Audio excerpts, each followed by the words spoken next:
It's the real news. I'm Aaron Mate.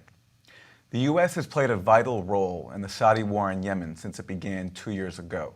Now that role is set to expand. The Pentagon is preparing to back an offensive on a port held by the Houthis, the rebel group fighting the Saudi-led coalition. President Trump is also set to lift restrictions on the sale of $300 million in bonds to Saudi Arabia. Just last week, the White House approved a $5 billion sale of fighter jets to coalition member Bahrain. The reports now of an increased role in Yemen come as the U.S. has already expanded its military operations there since Trump took office. The U.S. is said to have launched more airstrikes in the month of March than during all of last year. In January, a U.S. raid on a remote Yemeni village claimed the lives of at least 25 civilians and one U.S. Navy SEAL. The conflict in Yemen has caused a humanitarian crisis, thousands killed or wounded, 3 million displaced, and the country on the brink of famine. Joining us to discuss is Iona Craig, independent journalist who has covered Yemen for years. Her recent report from the site of the deadly U.S. raid has cast doubt on the Trump administration's claims that it was a, quote, highly successful operation. Iona, welcome. Thanks for having me. We're going to talk about your reporting at the site of this raid, but first I want to get your response to these reports we're seeing now of an expanded U.S. role, a role that has already been critical under President Obama in fueling this crisis, now set to grow even bigger. What's your take? So at the moment, the US has already stepped up its bombing campaign under the Trump administration, and that's against Al-Qaeda in the Arabian Peninsula, who are present in Yemen.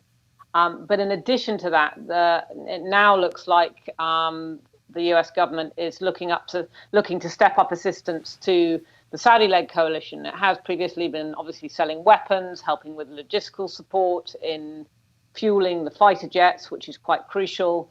But now it looks like they want to offer additional support, particularly to the United Arab Emirates, who are leading much of the ground war in trying to take the port of Hodeidah, which is a crucial lifeline to the most densely populated area of Yemen, northern Yemen, and to the capital, Sana'a. And this port has already been restricted, and it's the main route where food comes into that northern area. And it's really crucial, particularly now, as you've already said, the country is facing famine. And of course, if the US goes ahead and decides to support this military campaign, they could definitely be complicit in any famine that then happens as a result of that, which is highly likely.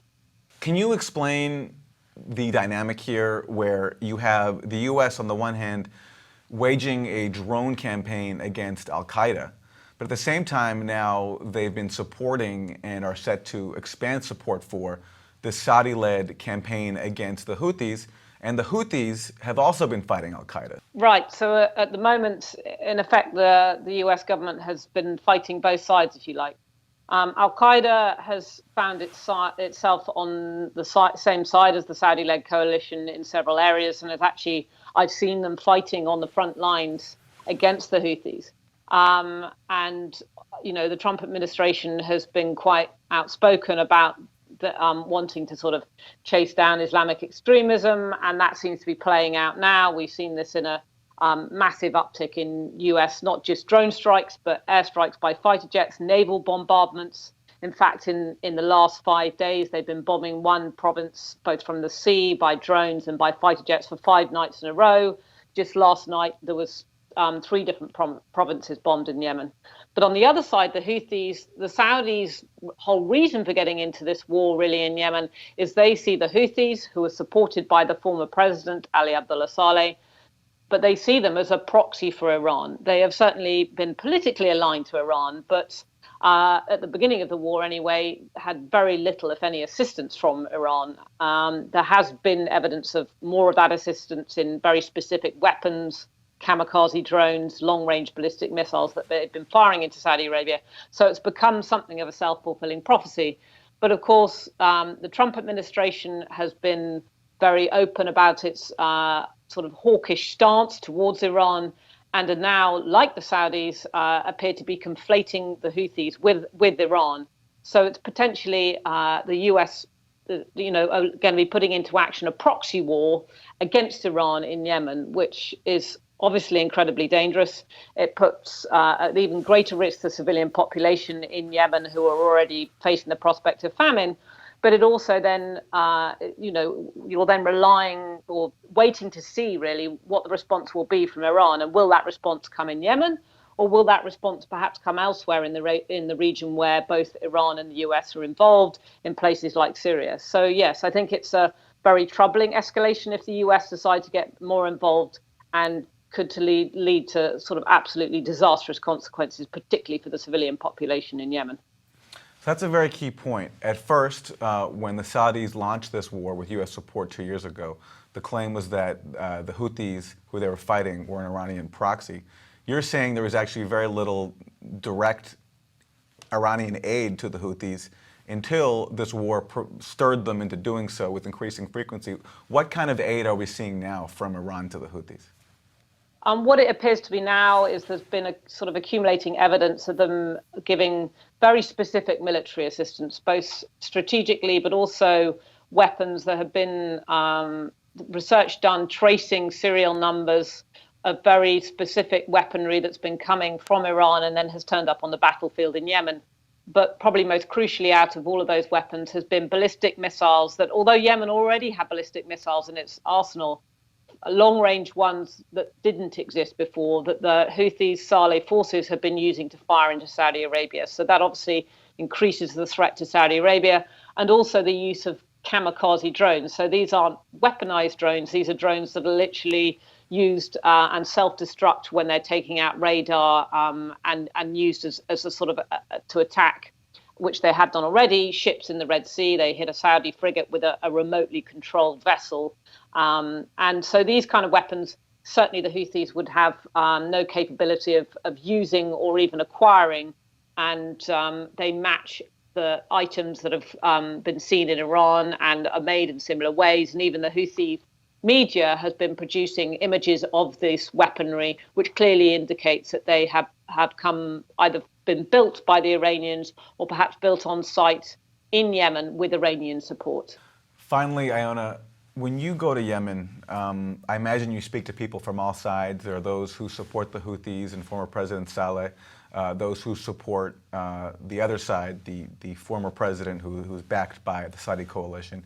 I realize people probably have all different partisan points of view, but are there any points of consensus for what people want? Is it possible to give us a sense of what Yemenis, the ones you speak to, can all agree on, what they think needs to happen for this conflict to end? I don't think they can necessarily agree on what needs to be done to end the conflict, other than President Hadi needs to go, probably. I think there are very few people, even on the sides fighting against the Houthis, who are there to support President Hadi. But what they all do want is an end to this conflict. The civilians on both sides are suffering massively at the moment. I went to areas on the West Red Sea coast, just behind the front lines where the latest offensive is happening. And you've got families walking for days, eating trees to survive, in really desperate situations. And I think for the civilian population, whichever side of the front line they're on, they are suffering massively just to be able to feed their families right now, find any kind of medical care, and be able to really survive. And so for everybody, that is the one consensus amongst everyone, is that they want the war to end. But of course, the problem is it's totally out of their hands, because not only have you got the Yemeni sides who can't agree on how to move forward for a political process, but you've now got this war is involving multiple belligerents outside of Yemen. And of course, if the US becomes involved, it's going to be even more difficult to de-escalate this conflict, when it is absolutely necessary to do so right now to avoid that famine that we've already spoken about.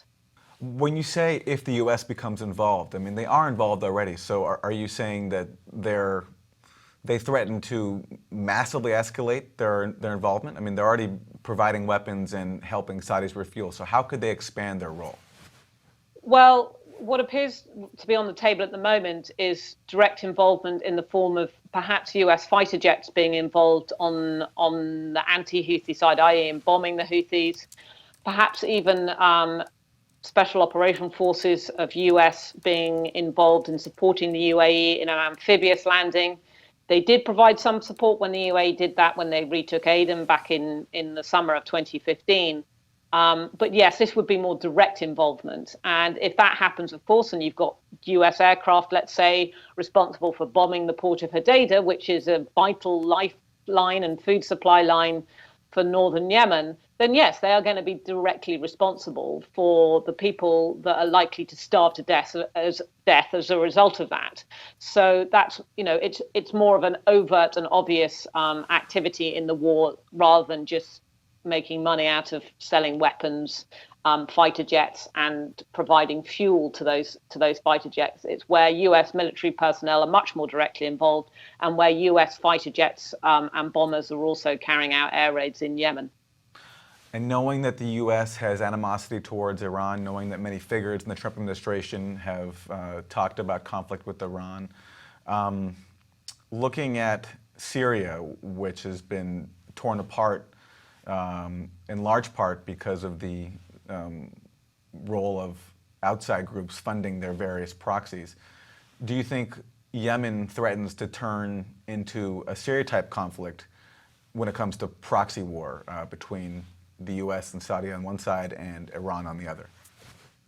Yeah, I think that's the worst case scenario. And with this talk that's coming out of the US government now, that is looking like an increasing reality of what may happen next. In fact, when really efforts should be made to be sending the conflict in the other direction, into de-escalation, America is going to be directly responsible if they decide to go ahead with this in escalating the conflict in Yemen, and that then we're just relying on Iran not responding to that. And of course, you have to expect that they will respond. As I said before, maybe they won't respond in Yemen. Maybe they'll choose to respond in Syria instead. But I don't think if the US does decide to step up its military involvement and start this proxy war with Iran, that we can expect that they won't react. And of course, if that happens in Yemen, this conflict could go on for a long, long time, and it could be spiraling to a Syria-style scenario, which in many ways it's already heading to anyway. There is massive fragmentation in the groups on the ground, particularly in the Saudi-led coalition side. We've already got Salafi militias involved that the UAE has been creating. We've got multiple groups on the ground who are actually even fighting each other, who are supposed to be on the same side. So all in all, it's becoming, a multifaceted conflict now that is really, in many ways, out of the control of Yemenis to solve, and will be even more so if the US becomes even more directly involved in the coming weeks or months. Ayanna Craig, award-winning journalist, one of the leading reporters to break through this Western wall of silence around its own role in Yemen. So we thank you for your work, and we thank you for joining us. Thanks for having me. And thank you for joining us on The Real News.